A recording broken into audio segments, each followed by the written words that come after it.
Hey guys, Kevin Burgess back with another video. We have a lot to talk about today. The first thing I want to talk about is both AT&T and Verizon issued their earnings last week. Neither one of them issued very good earnings. As a matter of fact, Verizon was very straightforward and upfront and said we are just not happy with our performance this past quarter. So the questions for us as investors were: how bad was the quarter, and does the future look like the dividend is not going to hold up? So I wanted to take a deep dive into their quarterly reports to take a look at whether their dividends are going to be sustainable in the future. So the first question we're going to address today is whether for both AT&T and Verizon, whether their dividends are at risk. Can they sustain their dividends moving forward? So the second thing on the agenda is every week I give you a portfolio performance update. This week will be no different. I will show you what happened in my portfolio last week. And don't forget that next week will be the full portfolio update, so you will see all the transactions and everything that happened within the portfolio. The third thing I want to share with you today is I hit a new milestone, and I'd like to share that with you. And then the fourth thing is we need to talk about what key events are coming up this week. There's a lot of earnings and there's a Fed meeting, so I want to touch on that briefly at the end. We have a lot to cover today, so let's get started.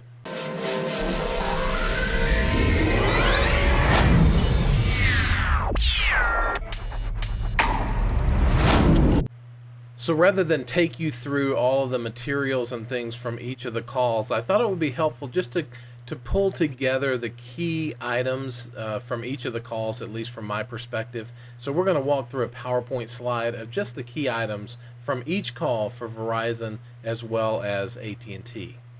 And I've organized this to say, hey, here's some positives, here's some negatives, here's the guidance changes, and we will talk about dividends on another slide. So in terms of AT&T, they reported earnings on Thursday. They had consumer growth as being higher, which is a good thing for them, and their ARPU, which is the average revenue per unit, was up 1.1%. So that's a very positive thing for them. In June, they issued price increases, so that was not really long enough for it to impact the quarter, but they're expecting those to come through in the later half of the year. Also, short-term speed bumps are not driving their strategy changes, so they are not making significant changes in their strategy related to all of the negatives that you're going to see here. So in terms of negatives, the business segment, so they have a consumer segment and a business segment. The business segment is under pressure. They are actually losing customers on the business side, and they expect that pressure to be there until 2024 at least. Also, bad debt expense is up and collections are slowing down by 2 days. Now, 2 days doesn't sound like a lot, but you know, when it adds up to $1 billion, that's a lot. And so let me give an analogy of that. So let's say that you are working a job and you get paid every day, 7 days a week. So at the end of the shift, every day you get your pay. So if the boss came in one day and said, hey, you know what, I'm going to change the policy. I'm going to pay you now 2 days later. So in the week where he implemented that policy, instead of getting 7 days worth of pay, you only get 5 days worth of pay. And so you take that money home and you have 5 days worth of pay to live on for 7 days. And so the next week then you get 7 days worth of pay, and the following you get 7 days worth of pay. But you don't get that back unless the boss changes the policy back, or you quit and get it at the end. And there's no quitting for either Verizon or AT&T. So the only way to get that back is for customers to pay them sooner. So in essence, AT&T has lost about $1 billion in cash flow just because customers are paying them 2 days later than they did previously. So let's move on to the tempered economic climate was another negative. They're seeing a slowdown in sales related to the economic climate. And also they're being heavily impacted by inflation. And also they changed their guidance for 2022. They have higher wireless revenue growth, and they're reflecting that in their forecast, but they are also lowering their free cash flow for the year by $2 billion from the original guidance was 16 billion and now it's 14 billion. So those are the highlights from the AT&T earnings call. Let's move on now to the Verizon earnings call. And you'll see the positives here are the business segment is growing. So where AT&T's business segment was slowing down, the Verizon business segment is actually growing. Makes me wonder if there's some attrition going on from AT&T that's going over to Verizon on the business side. And then in the consumer segment, there are some upgrades going on to like unlimited plans and things that's driving their average revenue per account higher by 2.4%. So that's a positive. They have no change in their capital spending and no noticeable payment pattern changes. So where AT&T was experiencing the 2-day lag in customer payments, Verizon is not noticing that, at least at this point. They have less than $2 billion in bonds coming due over the next 18 months. That's something that came out in the call. And also, they have a tentative 4-year agreement with their union, so that gives them some stability on the labor side. On the negatives, consumer segment is declining. So where the consumer segment on AT&T was getting better, the consumer segment for Verizon is getting worse. Again, I wonder if there's play between the two, with customers moving from Verizon to AT&T and vice versa. Inflation is expected to accelerate in the last half of the year, so they're expecting more inflation later in the year. Higher expected subsidies and promotions, so in order for people to sign up for their plan, they are giving higher subsidies and bigger promotions to actually bring those customers in. Their working capital is higher by $2 billion, mainly driven by inventory, and that was, they say, due to supply chain management issues. And then the free cash flow is down in the first 6 months by $4.5 billion from last year. That's a pretty significant drop in free cash flow. And in terms of their guidance, they're lowering their revenue and what they call EBITDA guidance, the earnings before interest, taxes, depreciation, and amortization. And they are also reducing their earnings per share guidance down by 30 cents per share for a range of $5.10 to $5.25 per share. So now that we've gone through all of that, what does it mean for us as investors, and what does it really mean for the dividend? So let's take a look at that. So here's the dividend analysis. For the first 6 months of this year, AT&T paid dividends of $5.8 billion. They had free cash flow in the first 6 months of $5.9 billion. That seems to be a little scary. They have a free cash flow payout ratio of 99%. That's pretty high in terms of a payout ratio. However, when we look at it on an annual basis, the dividend's probably going to be around 11.6 billion, and the free cash flow again was revised from 16 billion down to 14 billion, and they have a free cash flow payout ratio of 83%. So that's a little more palatable. Their earnings per share payout ratio based on their guidance is going to be in the 45 to 46% range. That's well within the range of what we typically look for, which is somewhere lower than 60% is what I kind of look for in terms of a good earnings per share payout ratio. And AT&T had no discussion of any significant debt payments coming due. It's going to be kind of difficult to determine that from their financials because of the recent spinoff, but they did not discuss any significant debt payments coming due. For Verizon, they do not give free cash flow guidance. So the only thing I really could go on is the first 6 months of the year. They had dividends of $5.4 billion. They had free cash flow of $7.2 billion. So their free cash flow payout ratio was around 75%, much better than what we see in AT&T, and even better than what we're going to see in AT&T on an annual basis. Earnings per share payout ratio for Verizon is about 49 to 50%, It's a little higher than AT&T, but it's still well within what we look for in an earnings payout ratio.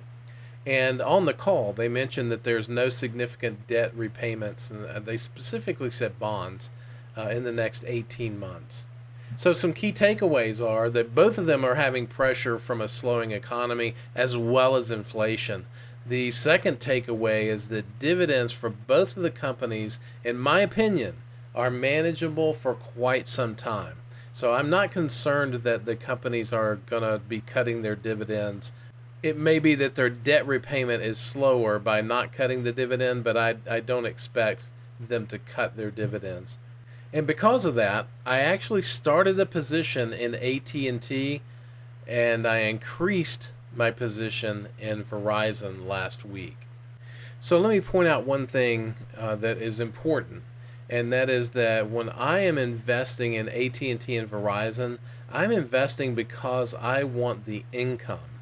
I want the yield from those stocks. I have now retired, so there's a portion of my portfolio that I have designated for higher yielding assets.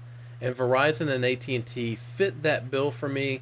They provide a current income and it's helpful for me in my overall portfolio. So if you are younger and are looking for growth, these two stocks probably aren't the best investment for you. And even though they both pay a high yield, neither one of them have a significant dividend growth. So, if you're younger, I would probably advise you to move on to other stocks that have better growth potential than these two stocks. But if you are looking for current income, as I do, these stocks I think are going to be around for a while. So I'm comfortable with them. Now let's move on to the portfolio update for the week ending July 22nd.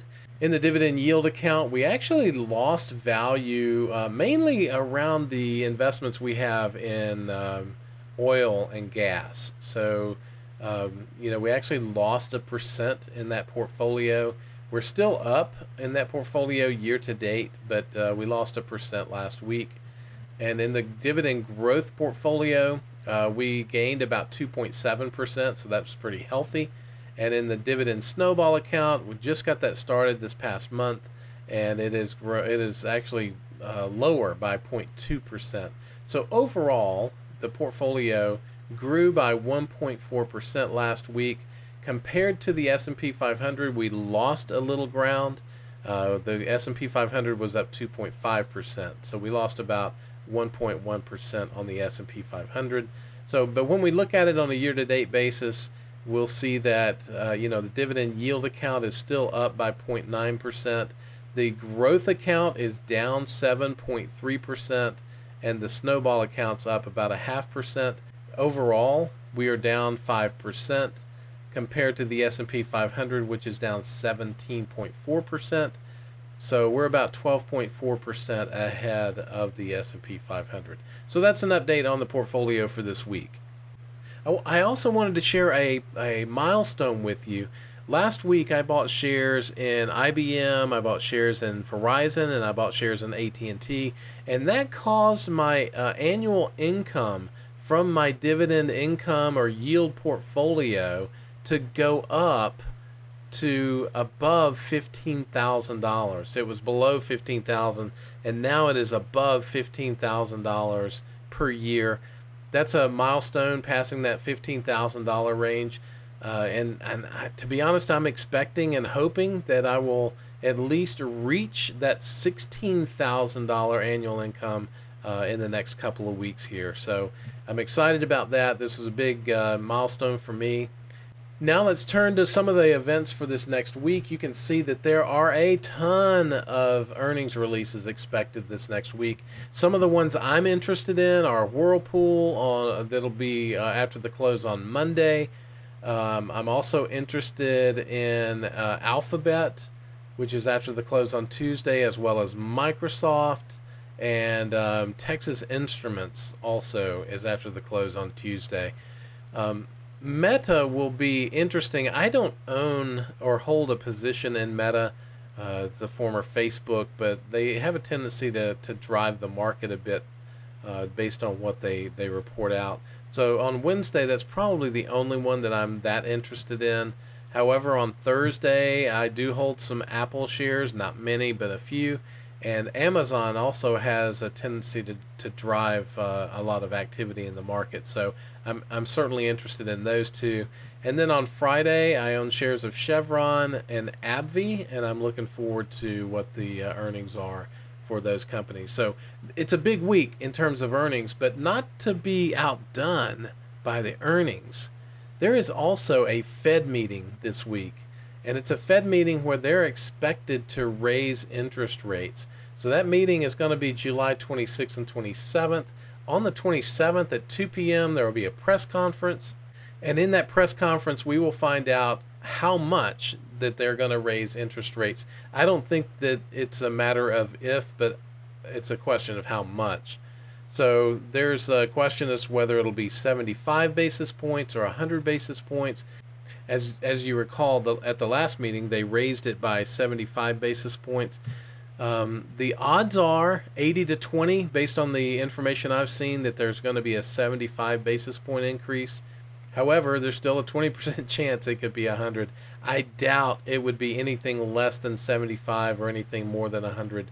So as you can tell, there's a lot going on this week. If you wouldn't mind, leave me a comment in the comments below about what stocks you're interested in terms of earnings this week, and also whether you think this earnings season and the Fed meeting will actually drive the markets to go up, down, or stay the same. And if you like videos like this, please give me a thumbs up. It'll let others know that the content that's in these videos is worthwhile. And also consider subscribing to the channel. I'd love to have you along for the journey. And with that, I will see you on the next video.